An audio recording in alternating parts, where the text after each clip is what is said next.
mina olen Hälis hariduskopterist ja sel nädalal liigun ma ringi mööda erinevaid koole ja lasteaedasid, kes osalevad pea peale pööratud nädalal. Ja alustame oma nädalat ühest eriti sportlikust koolist, sest mul on infot, et miskit hakkab kohe-kohe toimuma spordisaalis, kus noorõpetajateks on 3. klassi supertiim. Tere! Mis teie nimed on? Ma olen Mauri. Ma olen Lüüse. Ma olen Sebastian. Ja mis tundi te tegema hakkate? Kehalistusest. Ja mis plaan teil on? Teha mingeid pallimänge, kuidas teha soojendust Ja kivipaberkäär harjutada.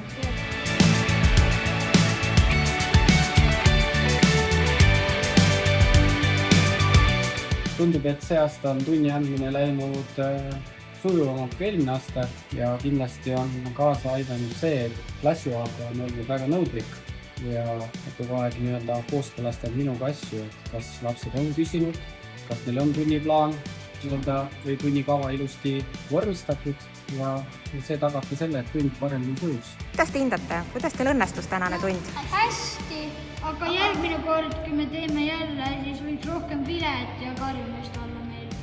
Kuna nagu kõik karjumist. Et oleks võinud vaiksem olla. Kas te mõistate nüüd oma õpetajaid ka natuke paremini ja kuidas te nüüd järgmine kord tunnis ise püüate käituda? Toila gümnaasiumi 3. B-klass oli väga motiveeritud osalema pea peale pöörd nädalas. Nad on alati valmis kõigist kinni haarama ja anda seda, mida endas on. Ja näiteks see kehaline tund, meil on ka loodusõpetuse tund ja ka matemaatikatund. See on võimalus lastel näidata seda, mida oskavad ja kuidas nad ise õpetavad edasi uskusi, mis juba olemas on. Üldjuhul me koos lastega alustamist idee genereerimist, aga juhtroll on alati laste käes. Mina olen see, kes motiveerib, aitab ja suunab. Aga see ongi laste enda tund, mis kajastab nende pilti ja nende soove, mida nemad peaks õpetama.